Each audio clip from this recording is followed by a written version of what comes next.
Terribile schianto fra un'auto e un camion in tangenziale a Treviso nel tratto di San Lazzaro. Muore una coppia di anziani di Sandona di Piave. Traffico in tilt per ore.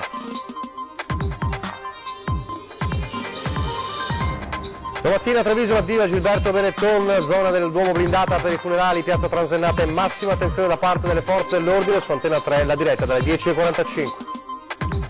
L'incendio nel lago Ordino, le fiamme si combattono con elicotteri e Canadair, ma per spegnere l'incendio ci vorranno giorni. Evacuate alcune famiglie a Taibon, salvati gli escursionisti bloccati, la regione firma lo stato di crisi. Lutto nel volley, morto a 38 anni, l'ex pallavolista, ora allenatrice Sara Anzanello. Era originaria di Ponte di Piave, nel 2013 l'inizio del calvario dopo aver contratto l'erpatite in Azerbaigian. Ancora gravissime le condizioni del 46enne trevigiano ricoverato al Caponcello per meningite da pneumococco, escluse profilassi su congiunti o conoscenti. Approvata dal Senato la nuova legge sulla legittima difesa che amplia la possibilità di reagire a tentativi di furto o rapina. Nostra inchiesta tra i trevigiani che dicono bene, l'importante è applicarla con misura. Basket, seconda vittoria consecutiva in trasferta ieri sera per Adelonghi Treviso, che riparte dopo la sconfitta contro la Fortitudo, ma per coach Menetti restano ampi margini di miglioramento. Telespettatori di Antena 3, buonasera, ben trovati. L'edizione trevigiana dei nostri telegiornali è in primo piano, l'avete visto e sentito dai titoli. Il terribile schianto avvenuto nel pomeriggio nella tangenziale di Treviso, nella zona di San Lazzaro, un'auto che si scontra con un camion e nulla da fare per i due anziani che si trovavano nella vettura, e poi anche le conseguenze sul traffico andato in tilt. Schiacciati nel ribaltamento della loro auto. Così sono morti oggi una coppia di Sandonà che stava transitando lungo la tangenziale di Treviso all'altezza dell'emissione della rotonda sul Terraglio. L'incidente oggi pomeriggio, poco dopo le 14:30.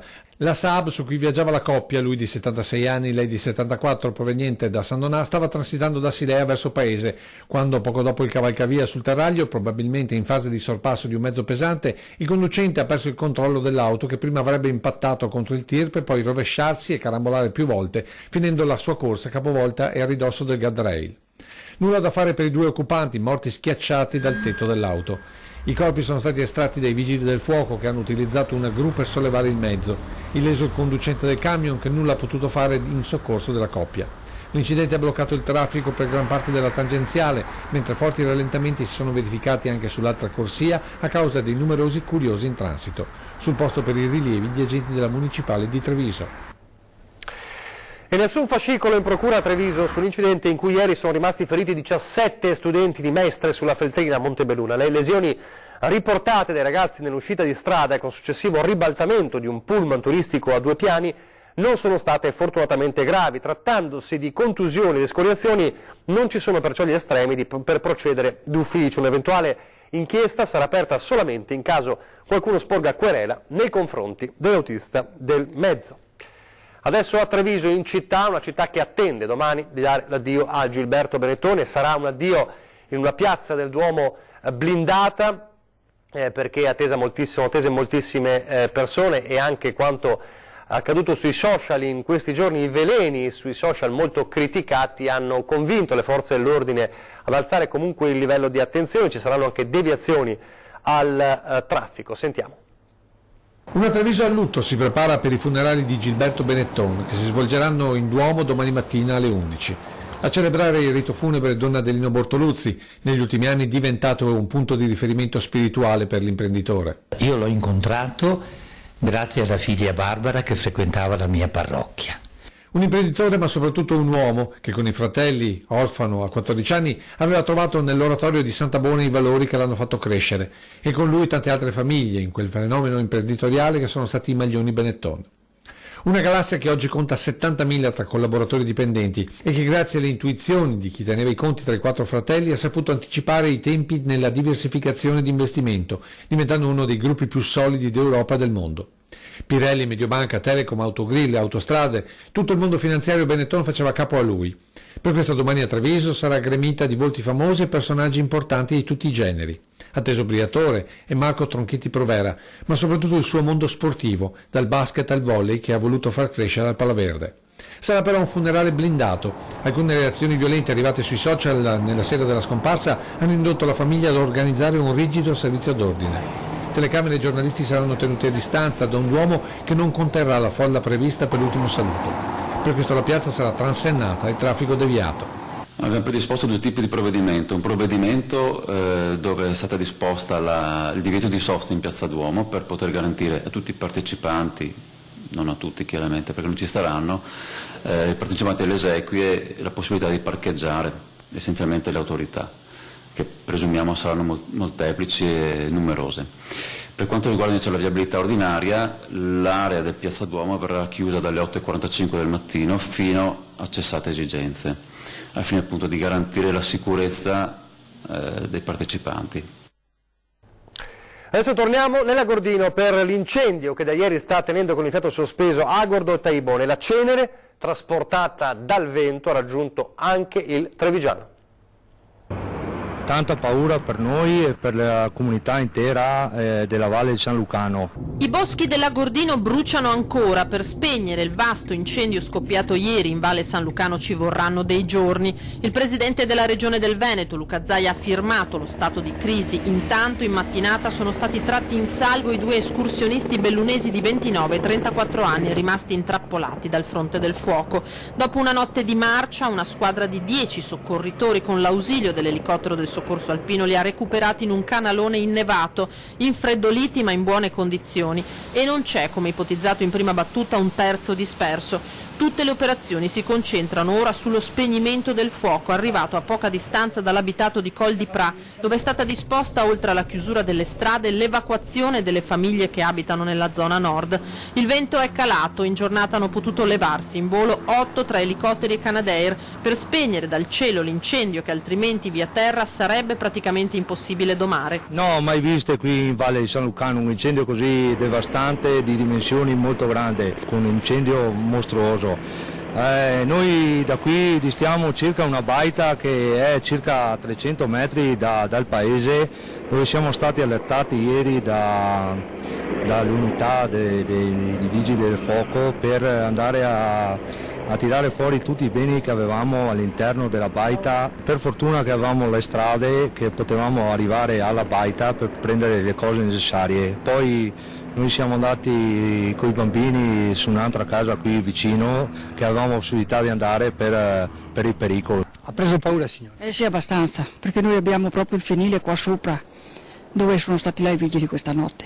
Un incendio così non si era mai visto? Mai visto, mai visto. Una cosa proprio fuori del normale proprio. Decisamente un incendio di vaste proporzioni, supera ormai 7 km di fronte, ha interessato tutto il lato della Valle di San Lucano e anche oltre, insomma un bel impegno, tant'è che sono impegnate parecchie forze sul campo. In questo momento stanno operando 4 Canadair e 3 elicotteri e circa una quarantina di uomini a terra, in particolare gli uomini a terra stanno presidiando le abitazioni e gli edifici. Fondamentale che il meteo rimanga favorevole, dicono i vigili del fuoco. So che sono in previsione anche delle piogge sabato e domenica, speriamo di batterle sul tempo, diciamo, nel senso di avere ragione dell'incendio prima di quel momento. E nel pomeriggio alle 16:30 il vertice con l'assessore regionale alla protezione civile Giampaolo Bottaccini. Intanto a Taibon il nostro Nicola Marcato, inviato sul posto, ha raccolto anche le voci di alcuni degli evacuati. L'ordinanza di chiusura delle strade, l'evacuazione di 7 famiglie nella parte alta di Col di Pra, a Taibona Gordino le ipotesi sono diventate via via con le ore fatti. E le case più vicine al fronte del fuoco sono state sgomberate. L'abitato di Col di Pra non è in pericolo per l'incendio in sé, quindi per le fiamme, ma per la questione legata all'aria, quindi al fumo, è bene portare le persone in sicurezza. Si tratterà di spostare 9 persone oggi. Tutti da un contatto con loro ci riferiscono di avere comunque situazioni alternative o familiari o di altre abitazioni proprie, per cui non dovrebbe esserci un problema di gestione di questo aspetto da parte nostra. Stasera dormo dal mio nipote e domani verrà mia figlia a prendermi da Treviso. Mi preoccupa perché vorrei stare quassù, vorrei stare quassù io, vorrei stare. Il disagio di non poter ritornare a casa, più che il pericolo, diciamo. Sono fortunato, ho la possibilità di dormire qua a Taibon. no, da quel lato là non ho nessun problema. C'è poi chi pensa agli animali che ha lasciato su in Malga. Siamo preoccupati perché se non possiamo andare a dare da mangiare agli animali, vogliamo vedere anche le condizioni degli animali, come stanno. Ci rivolgiamo ai pompieri e ci portano loro. L'attuale situazione è sicuramente molto pesante, per cui la scarsa visibilità impedisce le operazioni da parte degli elicotteri lungo la valle, quella più stretta. Oggi speriamo di riuscire a spegnere l'incendio nel lato verso Cencenighe e nel lato verso Taibon, mentre nei giorni successivi dovremo operare lungo la valle. Sicuramente ci vorrà qualche giorno. Nel pomeriggio in municipio il vertice tra sindaco, assessore regionale alla protezione civile Giampaolo Bottacini e le forze in campo. Nodo importante da affrontare la viabilità. Le strade a ridosso delle pareti interessate dall'incendio resteranno a lungo chiuse. La località più prossima al passaggio del fuoco rischia di rimanere isolata. Abbiamo una silvopastorale sterrata che però non è continuativa e ci sono dei tratti a sentiero. Probabilmente chiederemo che ci sia l'aiuto da parte degli altri enti per poter dare continuità a quel percorso in modo da avere una viabilità d'emergenza per raggiungere il fondo della valle. Ci sono ulteriori aggiornamenti sull'incendio, non avanza più anche se resta esteso su un fronte di 7 km il gigantesco incendio nel Lagordino, lo riferiscono fonti dei vigili del fuoco. Il rogo è stato combattuto per tutta la giornata anche con 4 Canadair e 3 elicotteri, come dicevamo nel servizio, che hanno sganciato tonnellate di acqua.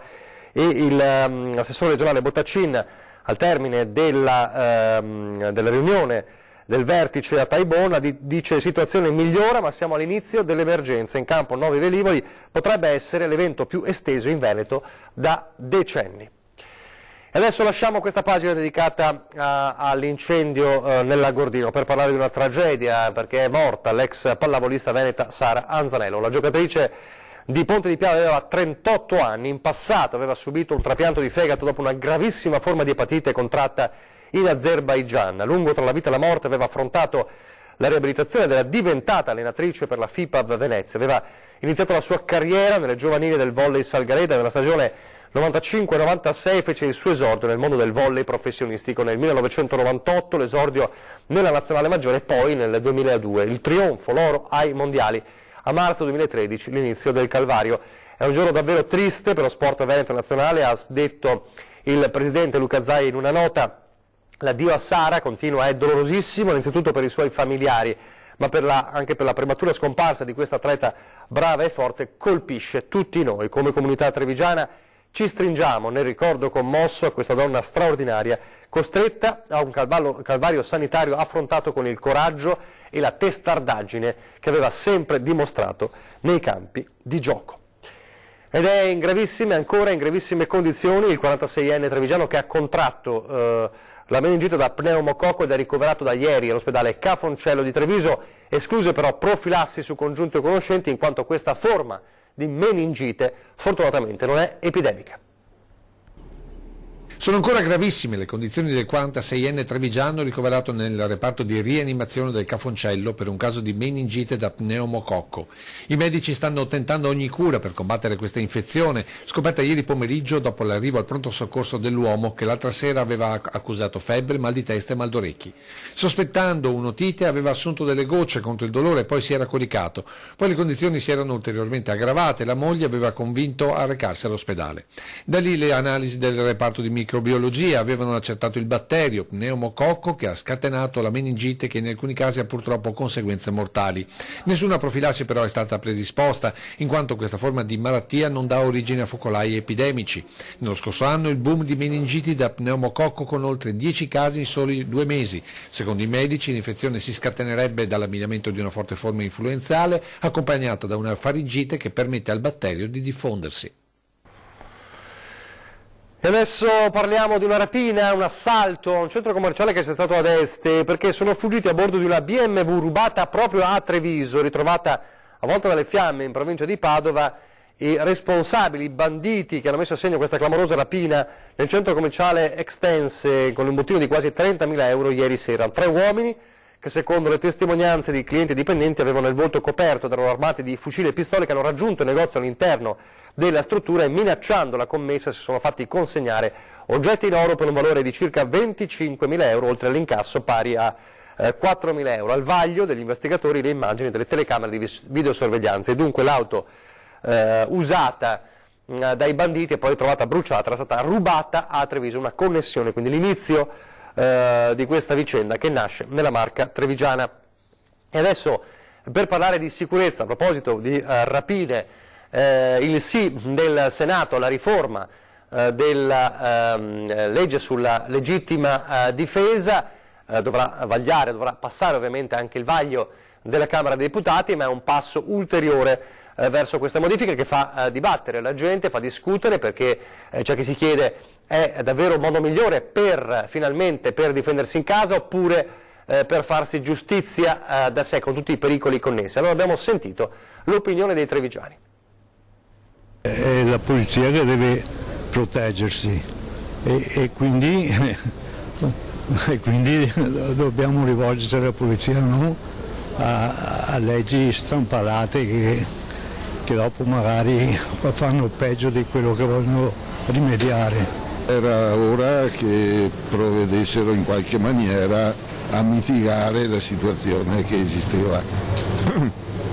Hanno fatto qualcosa, non so bene come potremmo migliorare perché non ho ancora letto le disposizioni intere. È una legge giusta, però è più utile delegare alle forze dell'ordine perché funzionano, perché è giusto che venga delegato ad altri, si rischia l'eccesso e gli eccessi non vanno mai bene.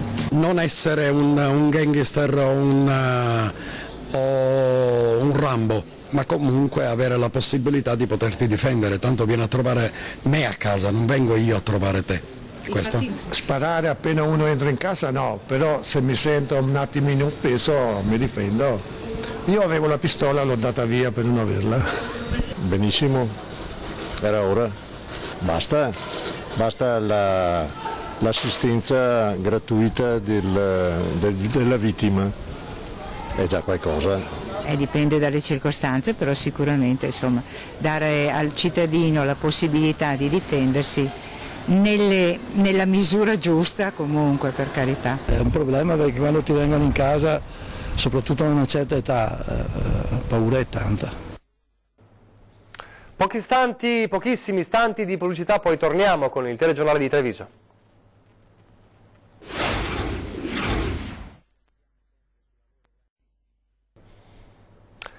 Rieccoci in studio in diretta, il telegiornale di Treviso, mentre le previsioni del tempo da parte degli esperti parlano dell'arrivo di nubifragi anche forti nel fine settimana a partire da sabato in tutto il nord, in Veneto e anche nella Marca, 6 piccoli comuni del Trevigiano a fianco delle metropoli del mondo per cercare idee per contrastare i cambiamenti climatici e il surriscaldamento del pianeta.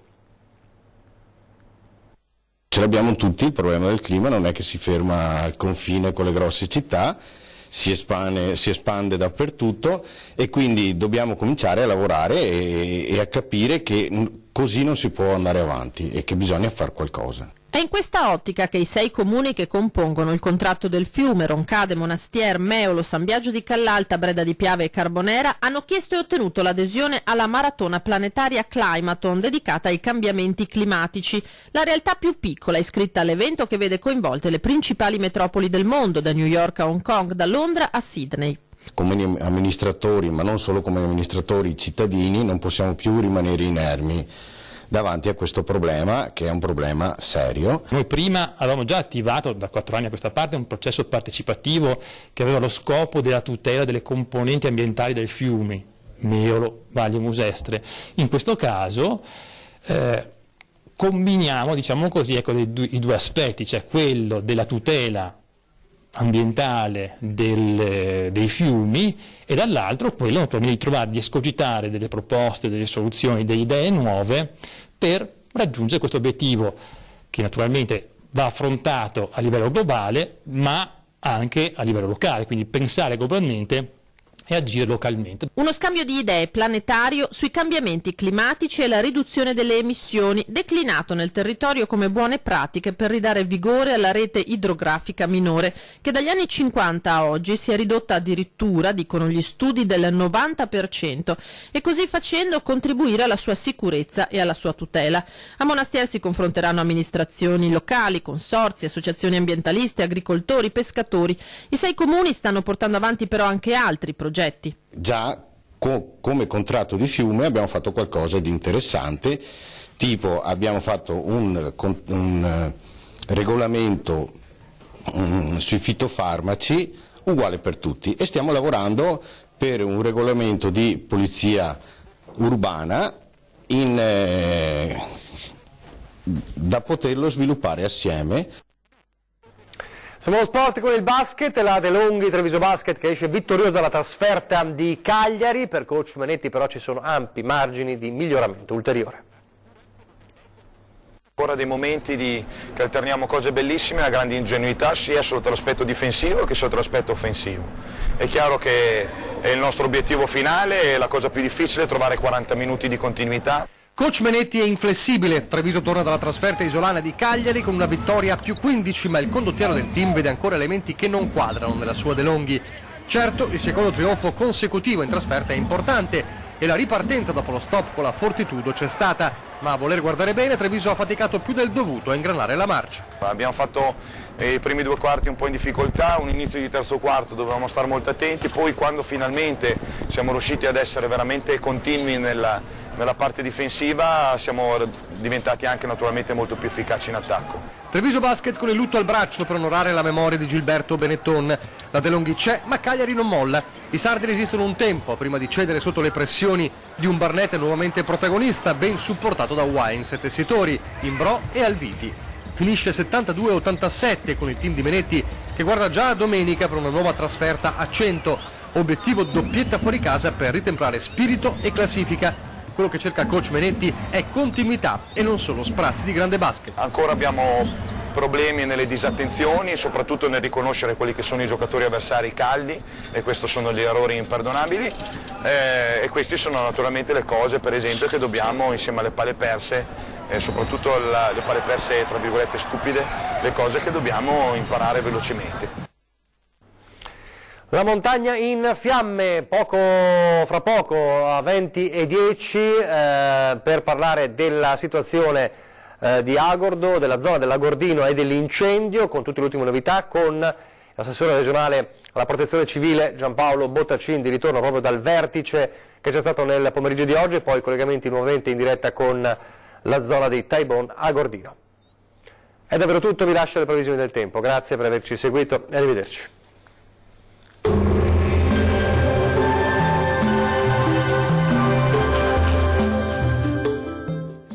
Tonus è il miglior negozio di calzature moda comoda. Qui troverete il più vasto assortimento di calzature Fratelli Tomasi. Eleganza e comodità, perché camminare è vivere. Ben ritrovati al meteo. Cambia il tempo sulle nostre regioni, investite da un'intensa ondata di piogge. Ma vediamo il dettaglio. Sul Veneto molte nubi sin dal mattino, con il cielo che risulterà spesso anche coperto. Occasionali piogge sparse, poi via via più diffuse nel corso della giornata e localmente anche di forte intensità durante le ore notturne. Temperature in lieve calo con minime tra 11 e 15 gradi, massime comprese invece tra 14 e 18 gradi circa. Vediamo ora che tempo farà sul Friuli Venezia Giulia. Condizioni spiccatamente instabili anche sulla nostra regione. Il cielo sarà molto nuvoloso con precipitazioni al mattino solamente sui monti. Col passare delle ore però peggiorerà un po' ovunque con temporali via via più forti. Temperature in diminuzione con minime tra 12 e 14 gradi. Massime comprese invece tra 16 e 19 gradi circa. Vediamo infine la situazione meteorologica del Trentino Alto Adige. Situazione un po' diversa sulla nostra regione, dove avremo un contesto più asciutto. Sarà infatti ampiamente soleggiato sui settori settentrionali, mentre su quelli meridionali il cielo tenderà a coprirsi maggiormente. Tuttavia, entro la nottata peggiorerà con piogge un po' ovunque. temperature minime tra 4 e 8 gradi, massime comprese invece tra 20 e 22 gradi circa. Dal meteo di Antenna 3 è tutto, arrivederci!